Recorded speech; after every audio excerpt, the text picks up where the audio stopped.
오늘 성탄절에 관련된 메시지로 하나님을 믿는다는 것은 임마누엘 하나님, 예수 그리스도에 대한 이야기지요. 임마누엘에 대한 부분을 오늘 나누면서 함께 은혜의 자리로 나아가려고 생각을 합니다. 성경 전체도 우리가 많이 사모하고 읽고 또 묵상하고 암송도 합니다만은 그 가운데에서 이제 오늘 특별히 이사야서 7장 14절 말씀은 어지간한 성도들이라고 하면은 익숙한 그런 문장입니다. 그죠? 예. 임마누엘 하나님에 대한 그러한 예언이 담겨 있는 말씀이기 때문에 굉장히 우리에게 좀 중요하기도 하고 친숙한 그런 말씀입니다. 그래서 다시 한번 14절만 우리가 같이 한번 더 읽어보겠습니다. 그러므로 주께서 친히 징조를 너희에게 주실 것이라. 보라, 처녀가 잉태하여 아들을 낳을 것이요 그의 이름을 임마누엘이라 하리라. 아멘이십니까? 우리의 믿음의 그 어떤 결정적인 고백적 요소가 여기에 다 담겨 있다. 그렇게 볼 수 있는 말씀입니다. 보라, 처녀가 잉태하여 아들을 낳을 것이요 그의 이름을 임마누엘이라 하라. 임마누엘이라고 하는 이 말은 어떻게 보면 이것은 구원의 징조를 드러내는, 나타내는 말입니다. 뭐를요? 구원의 징조라는 말, 징조. 사인이라는 말이죠. 사인이라고 할 때 그냥 우리가 하나의 연필이나 펜으로 서명을 하는 것으로 끝나는 것이 아니라 뭔가 중요한 것을 드러내는 그런 서곡이 된다는 거예요. 예를 들면 이런 것이지요. 이스라엘 땅에 3년 반이나 비가 오지를 않았습니다. 팔레스타인 지방에 그 정도 기간 동안에 그야말로 비가 오지 않았다는 말은 죽음이다 그 말입니다. 얼마나 어려운 형편입니까? 그런데 이제 갈멜산에서 엘리야가 그런 거짓 제사장들, 선지자들과 그렇게 하나님의 살아계심을 나타내고자 할 때에 이제 하늘로서 불이 내렸고 이어서 그가 이 땅에 비를 내리게 해달라고 그렇게 기도하는 장면이 열왕기서에 등장을 하지요. 내용을 읽어보면은 기도를 7번 합니다. 6번째까지도 아무런 기도에 어떤 반응이 없었어요. 그런데 7번째 기도를 마치자 성경은 묘사하기로 하늘에 뭐가 보였다고요? 손바닥만한 구름이 여러분 손바닥만한 구름이 참 넓고 높은 하늘에 보인다 해도 그게 뭐 그렇게 대수일까요? 그런데 그게 징조라는 거예요. 엘리야가 어떻게 합니까? 그걸 보는 순간에 하나님께서 비를 내리신다. 준비하라. 아니나 다를까 바로 이어서 정말 하늘에서부터 폭우가 쏟아지는 3년 반 동안이나 닫혀 있었던 그 하늘에 폭우가 쏟아지는 그런 역사가 일어났던 것을 보게 되는 겁니다.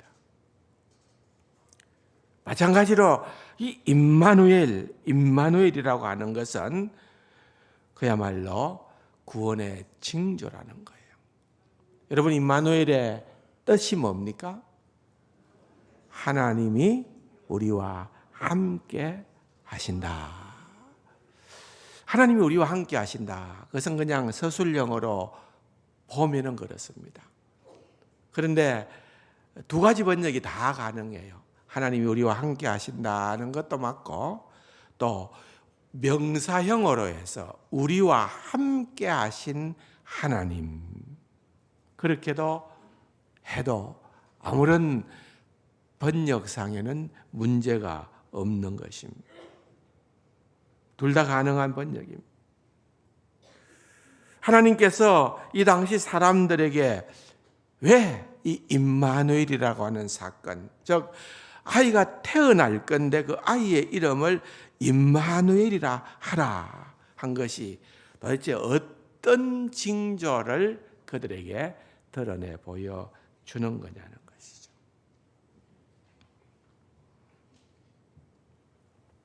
그 당시에는 어떤 의미가 있었고 또 수많은 세월이 흐르고 난 오늘날 우리에게는 이 말씀이 또한 어떠한 의미를 가지고 있는가 하는 것을 한번 이 시간에 살펴보고자 하는 것입니다. 당시는 시대적으로 보면은 주전 734년경이었습니다.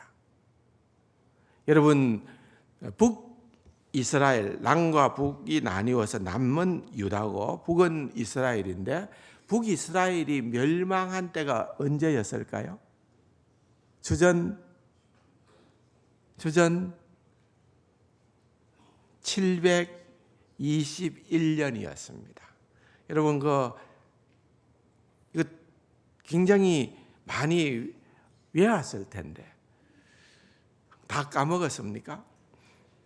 남유다는 주전 586년, 그러니까 꽤 조금 더 연장이 됐지요.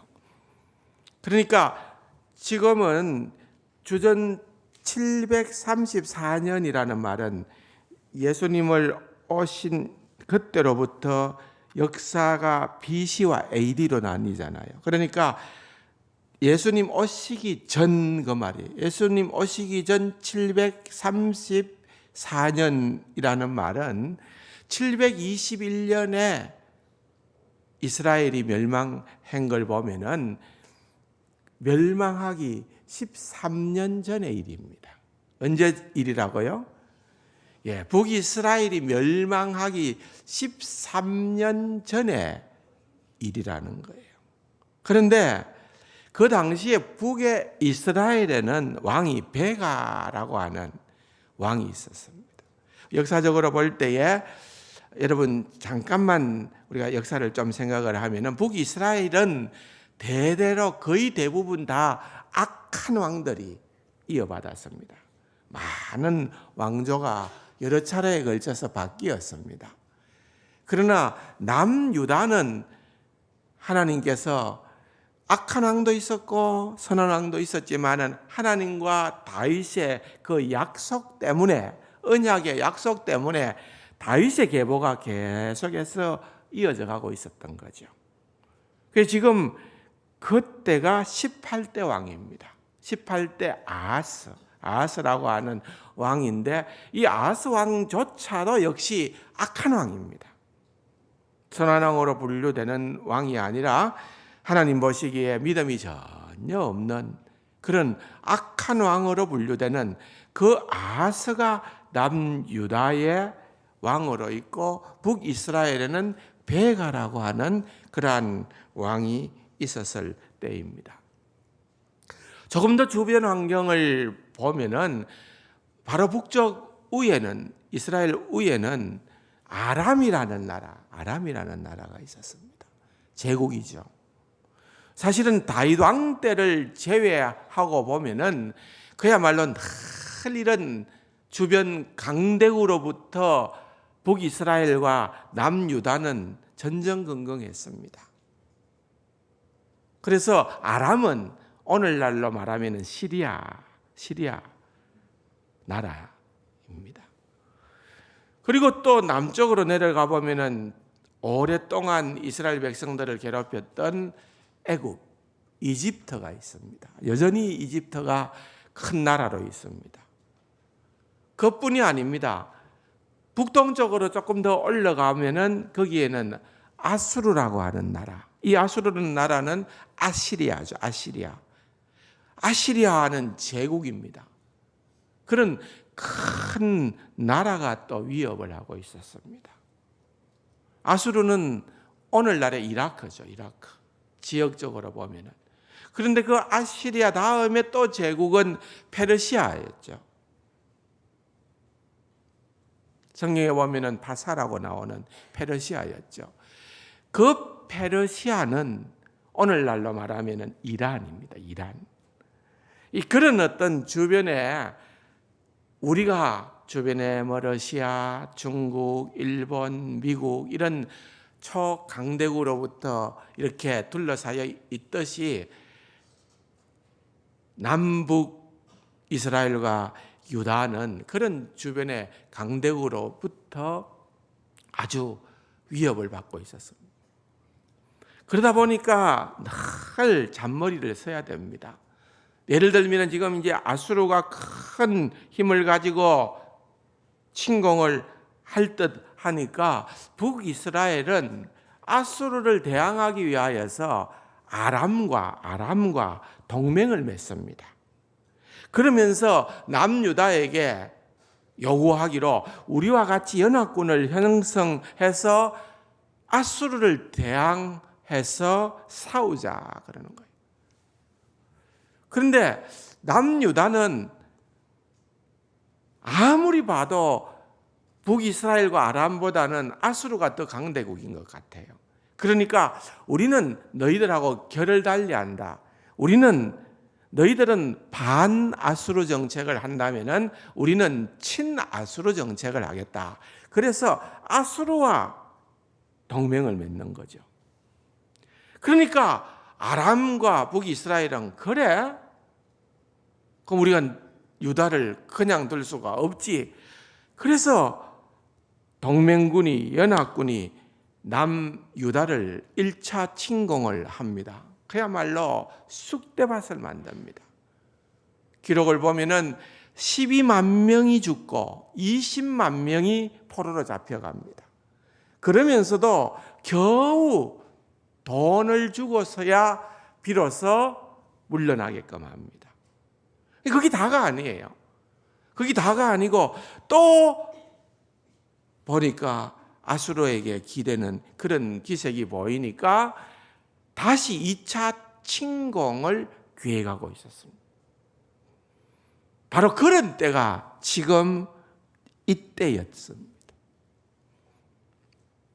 북이스라엘과 아람이 호시탐탐 남유다를 노리고 있고 그야말로 지금 어떻게 해야 좋을지 모르는 그런 상황 가운데 놓여 있을 때에 하나님께서 그렇게 전전긍긍하고 있는 왕 아하스에게 선지자 이사야를 보내는 겁니다. 그리고 나서 하신 말씀이 오늘 우리가 읽어본 이 본문의 말씀입니다. 뭐라고 얘기를 합니까? 내게 징조를 한번 구해봐라. 아하스 왕에게 그렇게 얘기를 합니다. 내게 징조를 한번 구해봐라. 그러면은 네가 원하는 징조를 내가 보여주리라. 그 말은 무엇입니까? 하나님은 위대하시고 하나님은 살아계시고 하나님이 이 모든 문제의 해결자가 되어주심을 내가 나타내 보여주겠다 그 말입니다.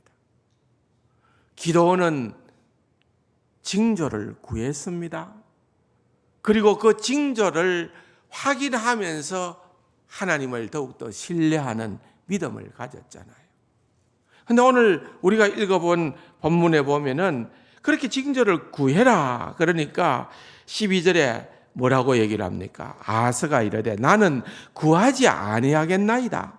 나는 여호와를 시험하지 아니하겠나이다.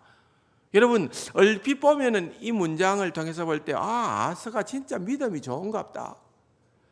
여호와를 시험하지 않겠다고 그러는 걸 보니까 아하스는 굉장히 괜찮은 사람인가 보다 생각을 하는데 정반대입니다. 내가 여호와를 시험하지 않겠다고 그렇게 이사야에게 얘기하는 말은 여전히 나는 하나님을 못 믿겠다 이 말이에요. 나는 지금 이런 상황 가운데서 나의 유일한 생명줄은 아수르를 아시리아를 의지하는 것, 그게 내가 알 수 있는 유일한 길이다는 것을 얘기하는 거예요. 그러자 그 다음 구절에 보면은 이사야가 아하스를 책망하는 장면이 나오고, 하나님께서 네가 징조를 구하지 아니하니까 하나님께서 친히 너에게 한 징조를 보여주겠다. 그 징조가 무엇이라고요? 보라, 처녀가 잉태하여 아들을 낳으리니 임마누엘이라 하리라.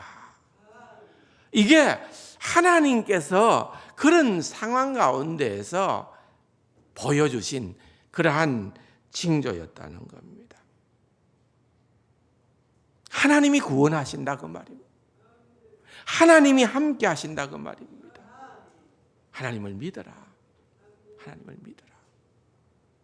네가 지금 두려워하고 있는 북이스라엘과 아람의 연합군들은, 또 네가 의지하고 있는 아수르는 더 이상 네가 의지할 대상이 아니다. 그들은 여러분 장작불을 피우다가 타다 남은 부직갱이 있잖아요. 연기 나는 부직갱이. 그런 부직갱이 그루터기와 같은 존재들이기 때문에 네가 그들을 믿고 의지하는 것이 아니고 하나님만 바라고 하나님만 의지하라. 그게 유일한 소망이다. 그러는 거예요. 근데 여러분 입장을 바꿔놓고 생각해 보면은 하나님은 지금 눈에 보이지 않습니다. 하나님은 이사야를 통해서 그런 말씀을 해주시기는 하지만은 환경이 너무 어렵습니다. 얼마 전에도 정말 모든 것을 다 송두리째 빼앗기고 얼마나 많은 그러한 어려움을, 고초를 경험을 했습니까?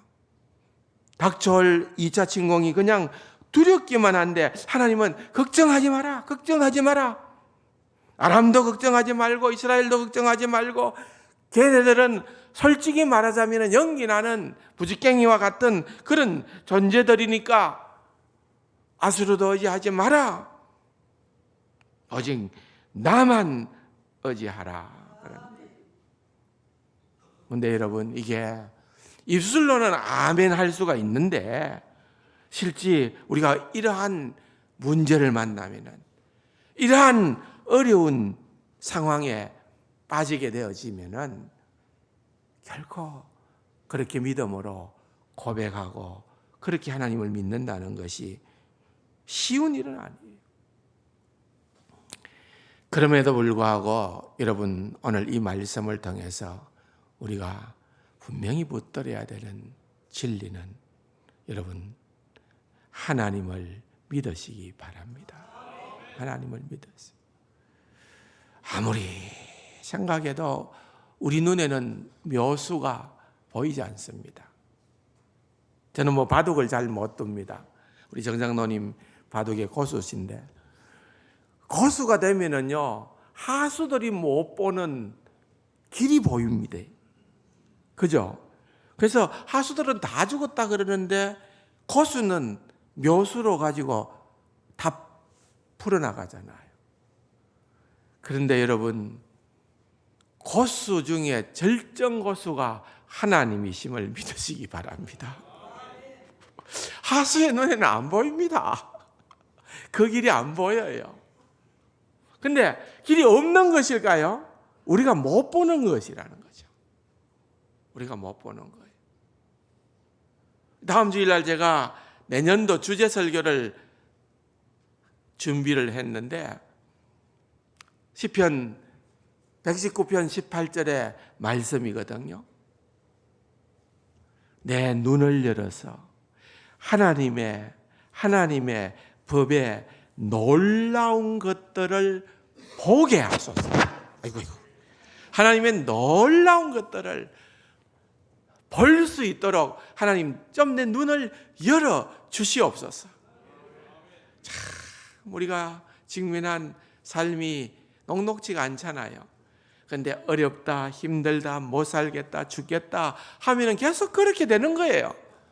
근데 여러분, 우리가 하나님께서 우리에게 보여주시는 그 세계가 있음을, 새로운 세계가 있음을, 믿음의 세계가 있음을, 놀라운 그러한 하나님의 세계가 있음을, 결국은 하나님의 나라 얘기를 하려는 거예요.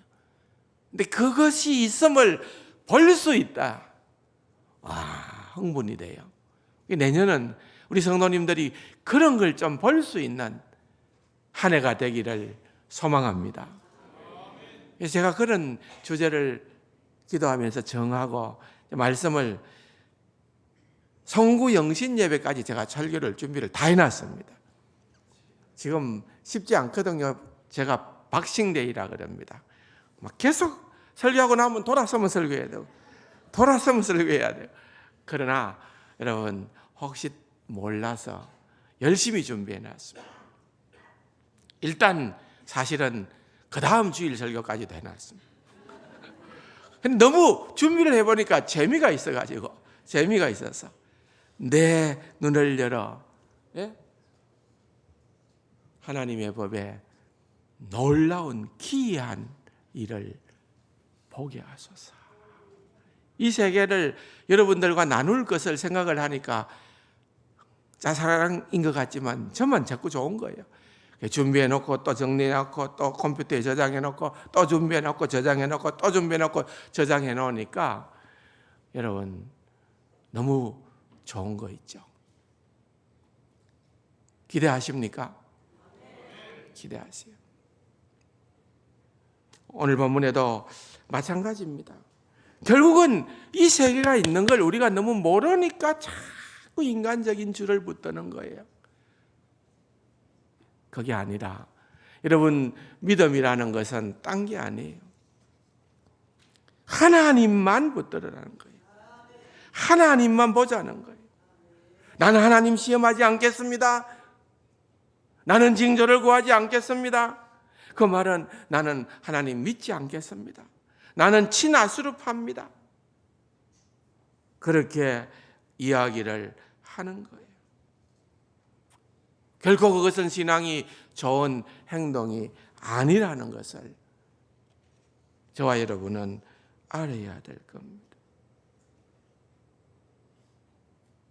15절, 16절을 보십시오.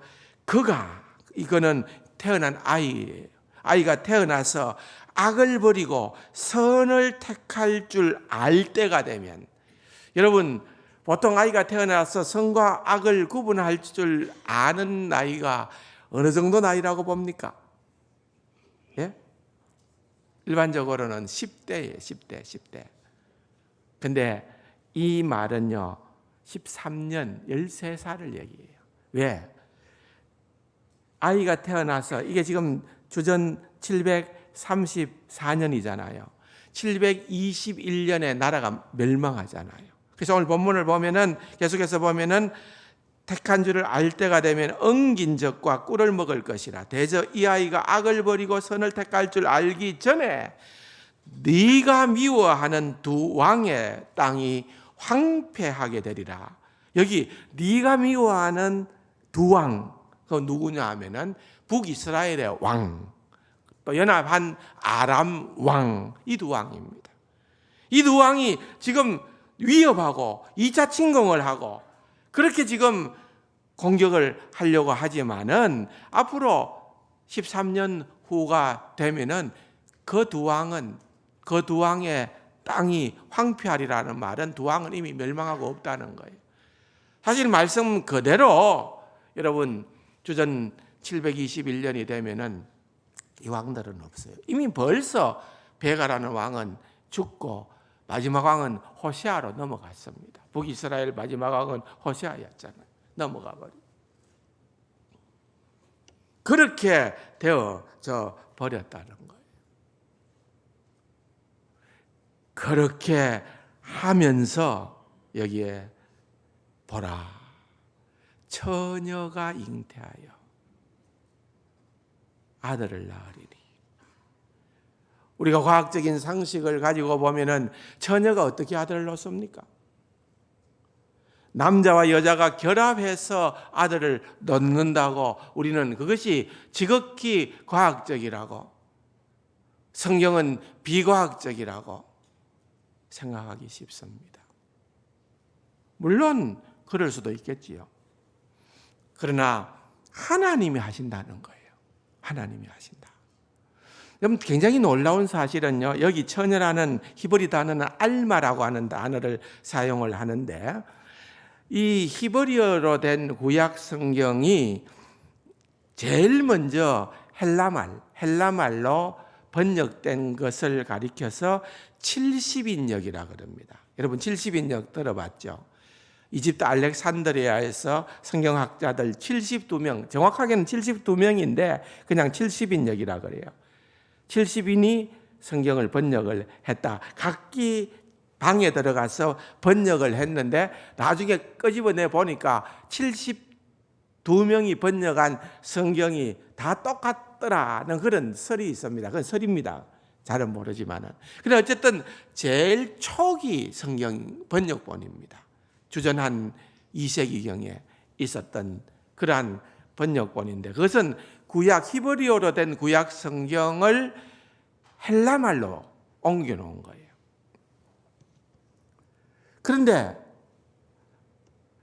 거기 히브리 말 알말을 헬라말로 옮길 때 사용했던 단어가 뭔고 하면은 파르테노스라는 단어를 사용을 했는데, 이 단어가 또한 처녀라는 말이에요.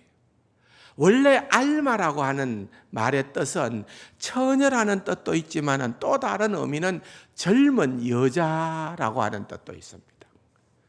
그런데 여러분, 우리는 처녀라고 반드시 믿지만은 또한 성경을 학문적으로 이해하는 사람들은 젊은 여자라고 해야 편하게 이해하는 거예요. 처녀가 아니고 젊은 여자다.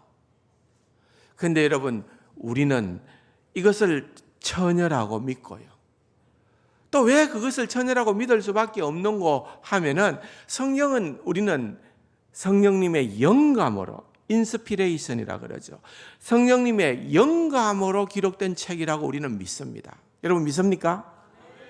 신약 성경도 보면은요, 교회의 창립 멤버가 사도들이거든요. 교회의 창립 멤버가 사도들인데 그 창립 멤버인 사도들에게 주어졌던 우리와는 다른 절대적인 특권이 하나 있었다면 그것은 성경을 기록했다는 거예요. 성경을 기록했다. 신약 성경을 기록했다는 거예요. 그런데 마태복음의 저자인 마태가 성경을 기록할 때에 7장 14절의 이 말씀을 마태복음 1장 23절에서 똑같이 인용을 합니다. 그런데 그 인용을 하면서 마태는 젊은 여자라고 하는 단어를 쓰는 게 아니라 파르테노스라고 하는 헬라 말에 그야말로 동정녀, 처녀. 왜? 그게 현실이었으니까. 그 당시에 현실, 동정녀 마리아로부터 태어났다는 거고, 또 그것은 하나님께서 행하신 일이기 때문에. 그러니까 여러분, 이게 굉장히 한 단어지만은 의미 있는 단어고, 이 단어가 우리가 신구약 성경에 이렇게 기록되어진 것을 우리는 영감으로 아는 게 아니고, 우리는 그것을 조명을 통하여 안다. 일루미네이션이라고 그럽니다. 조명을 받아서 안다. 그렇게 얘기를 합니다. 사랑하는 성도 여러분, 이게 얼마나 어떻게 보면 약간 곁길로 갔지만은 중요한 사실인가 하면은, 이렇게 모든 것들을 다 하나님께서 세밀하게 관여를 해주는 거예요. 여러분, 생명의 기원으로 올라가 보십시오. 원래 우리의 사람의 최초의 사람을 생각해 볼 때 우리는 학문적으로, 학설적으로 두 가지밖에 없습니다. 세상 사람들은 보통 진화론을 얘기합니다. 진화론의 특징은 뭡니까? 단세포가 우연히 그 확률은 거의 제로에 가까운 확률인데도 불구하고 이 단세포가 우연히 사람이 되었다는 거예요. 제일 처음에 사람은 진화론에서도 남과 여자의 결합으로 태어났다고 얘기 안 합니다. 단세포에서 태어났다는 거예요. 그게 진화론의 신앙이에요. 여러분, 우리는 창조론을 믿습니다. 우리는 초월자 하나님이라는 거죠. 초월자 하나님이 남자와 여자의 결합이 아니라 초월자 하나님이 초월하신 능력으로 사람을 창조하셨다. 그건 우리가 믿는 창조론의 신앙입니다. 여러분, 냉정하게 생각해 보십시오. 똑같이 두 개 다 근원으로 올라가 보면은 남과 여의 결합으로 아이가 태어난다고 하는 게 아니고, 인간의 기원은 하나는 단세포에서, 그것도 제로 확률에 가까운 그런 우연으로부터, 하나는 하나님이라는 절대자가 창조하셨다. 기묘목척하게 하나님의 형상으로 창조하였다. 어느 게 더 믿을 만합니까?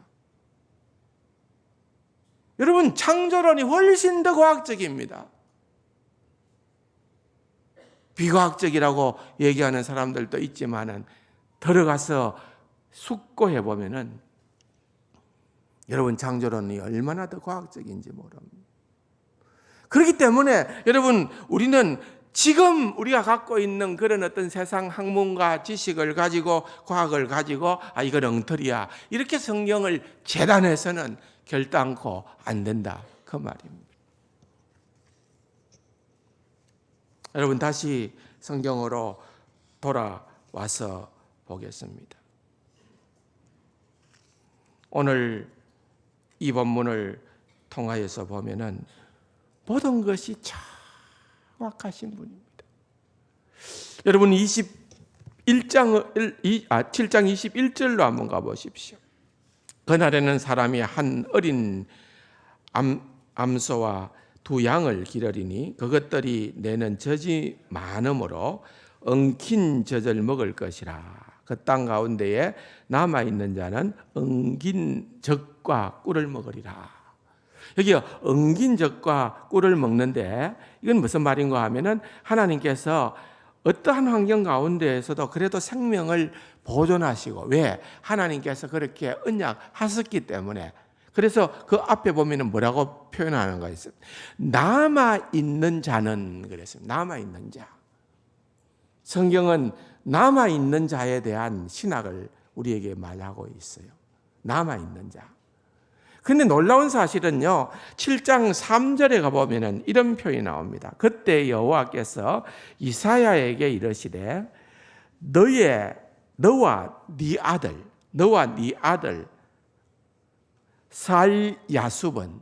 살야숲은 이사야의 아들 이름입니다. 살야숲은 윗못 수도 끝 세탁자의 밭 큰 길에 나가서 아스를 만나, 그랬습니다.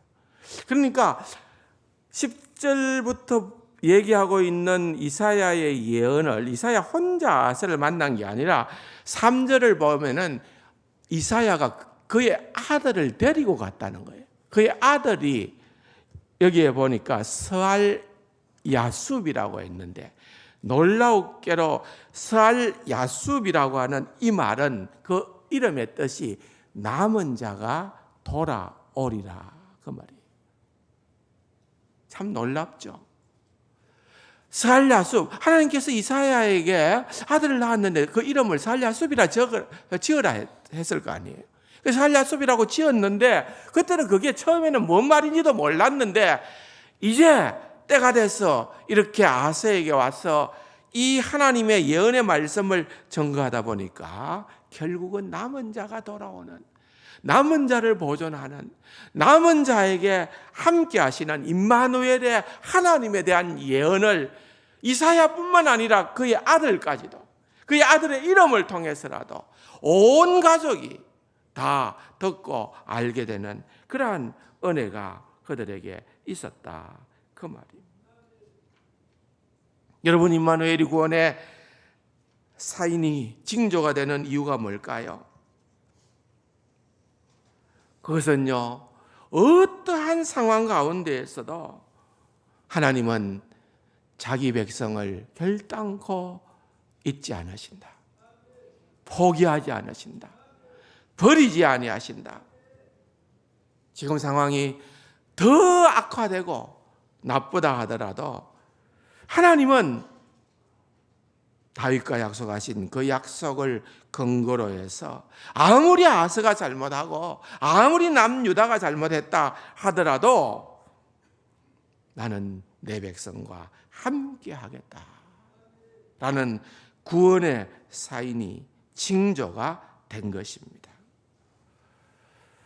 여러분 믿으시기 바랍니다. 우리에게도 임마누엘은 동일한 구원의 징조입니다. 우리에게 어떠한 일이 일어날지 또 지금 어떠한 어려움에 어둠의 터널들을 통과하고 계신지 우리는 다 알지 못해요. 그런데 여러분 그때나 지금이나 변함없는 하나님의 구원의 징조는 무엇입니까? 우리와 함께 하시는 하나님. 믿습니까? 하나님이 우리와 함께 하신다. 이겨낼 수 있다. 그러므로 어떻게 보면은요, 이 설교를 생각을 하면서 그런 생각이 들더라고요.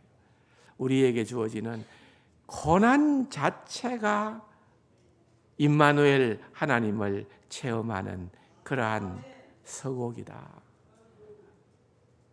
예, 가만히 우리 인생을 생각해 보십시오.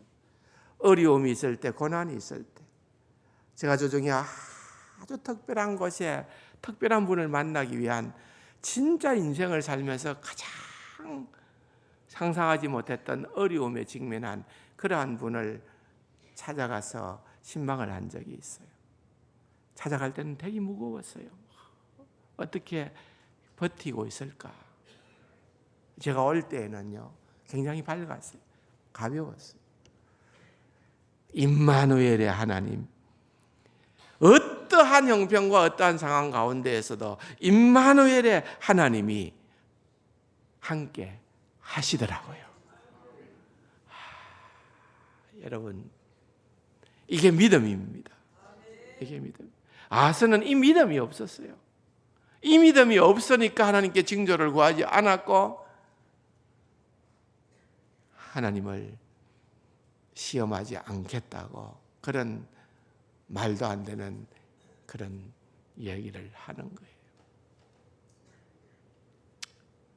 그러므로 여러분, 이 징조가 오늘 성탄절을 맞이하는 저와 여러분들에게 가장 큰 구원의 징조가 될 줄로 믿습니다.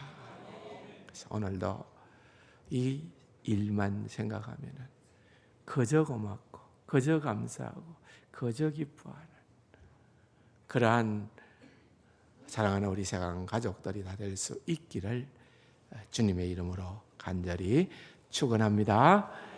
좋으신 아버지 하나님 감사합니다. 이사야의 이 놀라운 예언이 오늘 살아가는 우리에게도 절대적으로 필요한 그러한 예언인 줄로 믿습니다. 임마누엘의 주님을 우리가 경험하며 살아가는 귀하고 복된 우리 세상 가족들 다 되게 하여 주옵소서. 존귀하신 예수님의 이름으로 감사기도 드립니다. 아멘.